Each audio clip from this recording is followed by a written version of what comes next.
I have two beautiful grown children. How about that? So I just got back from California visiting one of them, and it was sunny there too. So, but I want to thank you, first of all, for inviting me, because I don't usually drive down the road at this hour of the morning, and the sunrise was gorgeous. Did everyone see it? I had to pull over twice just to take a picture outside roll down my car window. So those of you who are my Facebook friends will probably see one of those on Facebook later today. So thank you so much for having me. I'm thrilled to be here to talk about the YWCA. How many of you maybe swam in our pool? Anybody here swam in our pool years ago? Oh, great. Oh, wonderful. Okay, it's always kind of fun to know who's been in the building. And I know someone already spoke with me, Ron, about doing a Day of Caring. Did anybody else maybe do a United Way Day of Caring at the YWCA at some point to be in our building? Well, we've done a lot of changes in the last couple of years that have been really wonderful that I want to talk to you a little bit about. But first, let me focus a little quick history. So the YWCA has been in the Tacoma Pierce County community since 1906. So we have very deep roots. We're one of the few remaining nonprofits that started then and is still alive. When you get the list, when you turn 100, you get a list from the Secretary of State, and it mostly was banks that started in 06 that are still going. So I was kind of proud about that. And we've always focused on keeping women and children safe, even back in the very early days. So in 1927, a group of 18 women decided that we needed more space for our programs. And they thought about what the community needed at that time, which is a very good way to go about thinking about a capital campaign. What does the community need before you're going to go out and raise the money, right? Yes, new development director, so nice that you're here. And so what they decided is we needed a place for single traveling women to be safe at night, 1927, and we also needed a place for families to swim. Because at that time, the YMCAs weren't open to families. And so we do have a pool in our building. It's empty. It's been empty since the 90s. The story is it was leaking. It was going to cost like $20,000 to repair. What I found out about pool sense from other YWCAs is they cost about $100,000 a year to operate. So that's a huge expense. And we didn't need that anymore because it wasn't our focus. The YMCAs are available for everyone to swim. So it's kind of an interesting, big, deep, empty hole in the building that has some storage things in it. And from that point on, when they built our building, the top two floors were 97 square foot rooms. So if you want to imagine that, it's about two of these tables put together, maybe a little bit bigger, with a bunk bed. And at the time when we started in 1927, it was a single bed. And they would send matrons down to the train station actually to look for single women and bring them to the YWCA to be safe. And that worked really well for a lot of years until we didn't need that anymore. And then it transferred to a local residence hall. And then in 1976, those two floors were converted to be the first domestic violence shelter in the state of Washington. And the director at the time actually got death threats because people in the community didn't want domestic violence even talked about. It's still not talked about enough, to be honest. But we're still the largest shelter in the region. And what happened with the shelter from 1976 to 2010 is the building got very old, the pipes got very tired, they started to break because of the usage of the building, because now we had not just a single woman in those rooms, we almost always had a woman and up to 2 or 3 children in that little room. And they shared a kitchen, they shared a bathroom. It was very worn out. Anybody who did a Day of Caring knows that even when you painted it, it still looked kind of old and worn out. So in 2008, what was happening with the economy in 2008? We had a recession. Down. We started going down. Very exciting time to buy a building, right? Yeah. But our board, at the time was all women. We now accept men on our board, but at the time we were all women. Did a very courageous vote to purchase the Wilsonian apartment buildings, which are right across the street. And we embarked on at the time, $4 million campaign, but it was a 1917 building that looked really good on the outside. And but underneath, the bones were not quite as healthy. And so we had a lot of surprises, and it ended up being a $5 million campaign. And we raised that $5 million in 22 months in a recession. So I'm very, very proud of that. I think it was pretty easy, actually, to be honest. Well, I can say that now. But I think the community was really waiting for the YWCA to do something. pretty much do anything, but just do something, because we hadn't done a campaign since 1927. So the theme was, it's time for the YWCA. Our thermometer was a clock, and we filled it in pretty quickly. And the difference it's made has been phenomenal. I don't have a PowerPoint because I was out of town, but I do. I'm going to pass this one on this side. It's the same piece of paper, and this one on this side, which is just pictures of the shelter so you can get an idea. What happened, which we hadn't planned on, so these wonderful surprises that happen. We were working with a local furniture company to outfit these 24 apartment units. And we explained what our budget was, and the bid came back way over what we had explained our budget was. So that was another kind of depressing day, and we're like, well, now what are we going to do?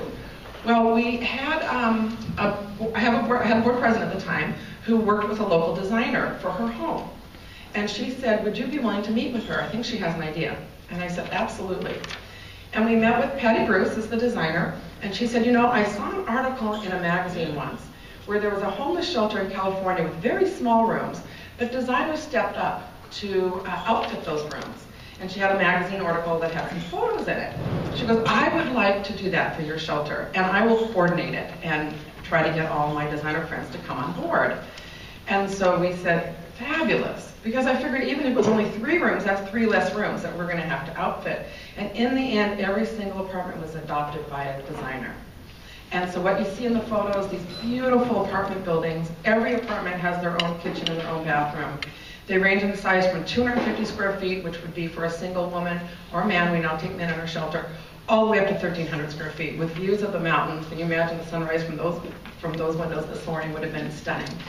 So the difference, the difference that has made for our clients has really been phenomenal. And part of the message I want to share with you today is that beauty really makes a difference. The environment that you put people in really makes a difference in how they heal. And even if this wasn't provided for as pro bono, I would say to you today that I would have, in the future, would raise the money to make that beauty happen.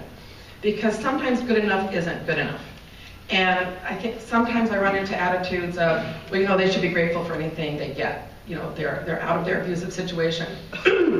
But I believe we can do better than that. And I was raised that everyone deserves to be treated equally and be respected equally. And so when I got to the YWCA and I saw the shelter, and I didn't want to spend the night there, and I'm not even in crisis. I have a very wonderful marriage for 34 years. I thought, why am I expecting other people to want to stay there? And what would happen is the chaos of that shared kitchen and that shared bathroom. First of all, we weren't allowed to take men because we had a shared bathroom, and sometimes men need our help too. But also, people would tend to go back to their abuser pretty often because maybe that was even less chaotic than being in our shelter. Or their kids weren't adjusting well to that communal living, or whatever their reason was. So our average stay used to be 43 days. It's a 90-day emergency shelter. And now our average stay is 88 days. So people are staying. That means they're taking part in our free legal services. That means their kids are in our therapeutic children's program. That means they're going to our support groups. They're getting that time to really heal and change and not have that feeling that they need to go back.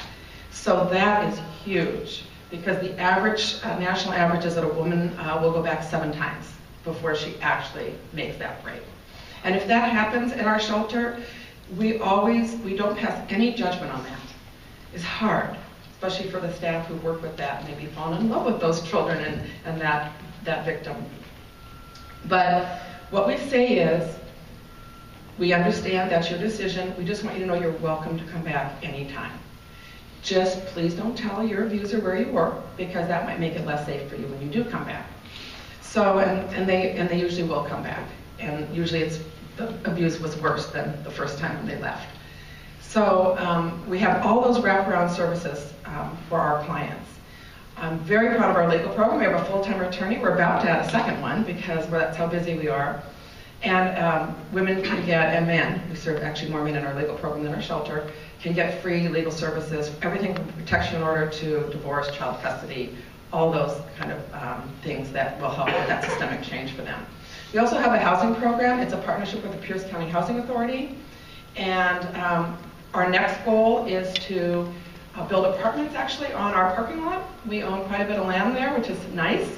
And I'm meeting with the Tacoma Housing Authority later this week and some other nonprofit developers, because what I'm hoping is, first I thought I had to do this myself, but I'm not a developer. I went to one meeting on tax credits and kind of felt a little foggy afterwards. And I realized if I only want to do one housing project, because that's truly all I ever want to do in my life is one, then I don't have to become an expert. I can partner with somebody who already is an expert and then make that work for both of us, because we have more land than we need anyway. So keep your fingers crossed. I'll keep you posted on how that's coming, but that's the goal. We need more housing for our clients. My goal will be, no matter who we partner with, that we will raise enough money that we will fully fund a number of apartments, maybe let's say 6. So because not all of our clients are ready to even pay 30% of their income because they have no income when they're ready to leave our shelter. So until they're more stabilized to get a job, we want to still have a place they can go, because that's a real problem, is where people go once they need to leave our shelter after 90 days. So I wanted to actually, as you look at the photos, I wanted you to notice the bunk beds, because that is a very wonderful gift from Steve Gray. The wood was all donated by Gray Lumber. And Corsmo Construction, it was John Corsmo's idea that he wanted to do something for us, and driving to work one day I thought, oh my gosh, maybe he can help us build bunk beds. Because bunk beds is one thing we didn't want the designer to buy. We can't get bunk beds at IKEA or anywhere else because our kids kind of are rough on them, and we need them to last a long time. And most bunk beds can't take the kind of abuse they get in our shelter. So we need a really sturdy bunk bed. So thank you, Steve, because those bunk beds are just making a lot of kids happy. So I just wanted to quickly tell you about the campaign we did after the shelter campaign, and then I want your questions, because that's what I love the most, is questions. So now we opened the shelter. We moved our clients October 28, 2010, an incredible day, because that was the only group that went from being in the old shelter to now having their own apartments. Bank of America did a concierge service, and they moved all their boxes, so we just walked them up the hill, gave them a key, and then heard them scream, jump up and down, and cry. Because they were so excited, and it created this kind of wave where they all wanted to see each other's rooms, so it was really quite remarkable. We could not have planned it. But then we had these 2 empty floors that were really, really in bad shape, and we couldn't do anything for housing. 24/7 use was not an opportunity because of plumbing. We knew that. We thought maybe we would kind of renovate one for our other programs and then rent the top one, but you know, we did some research on that, and there really wasn't the need for more office space. And so we decided we would keep both the floors for our programs, thank goodness, because we've already filled every single available office. And we started a second campaign. And so now this is 2010, and we called it the Encore campaign, because I felt like we deserved a standing ovation after raising $5 million in a down economy. And one floor was, it was a $1.22 million campaign, which we were very successful in raising. And it's allowed us to completely change the inside of the 405 building, where we've been since 1927. So the 2 most phenomenal changes were the old shelter floors. One is for our children. We used to have 350 square feet for our children's program. Now we have 4,400 square feet. And we can serve any child in the county who needs therapeutic help who's in an abusive home, even if their parent is not in our shelter. They also can stay in the program. Before, if you were in the shelter and you were a child and your mother left after, let's say, 20 days, you could no longer be part of our children's program. And that was devastating for kids, because that was maybe the first time they ever realized they're not alone. And they've met other kids who've gone through what they've gone through, and that's incredibly bonding for them. Now they can stay in the program as long as they want. So we've had the program open now to other children since 2010, and we've had children who have been in the program since 2010, and they come every week to our kids club. And it's their kind of lifeline, just like the support group is for their mom. So that's been really, really wonderful. The children's floor is completely muraled, so I have another sheet, one for this side and one for this side, so you can see how beautiful it is. And I welcome you to come take a tour. I can show it to you in person. It's much more beautiful that way. But it's a Pacific Northwest mural. We wanted the kids to recognize every animal is actually in the Pacific Northwest. There's a beautiful wall that has Mount Rainier, and right out the window is Mount Rainier. So we wanted them to relate to nature, because nature is one thing that's always going to be here for them. So we can share with them, you know, the moon's always going to come up, the sun's going to set. These animals and trees will always be here for you, even if life gets chaotic again for you. And so that's been a really important lesson that we share. And we have the kids find the animal they connect to the most, to teach them the concept of connecting, because that's something that they may not be familiar with. So it's really a therapeutic learning wall, but it's also absolutely beautiful, magical to walk in there. And that's been great. The top floor, we redid for our legal floor, and if you go on that floor, you feel like you're in a professional law office. And clients have said that to us. They say, oh my gosh, I feel like I'm in a professional office. And it just gives them the message that they're really valuable, that we really care about them, and that we're really serious about helping them. So that is the YWCA programs in a nutshell. The difference that the renovation has made was done with clients in mind, but I'm telling you the morale on staff is fabulous as well, because working in beautiful space that's functional and works for you and works for your clients makes your day better as well. So I would love, do we have time? I would love your questions.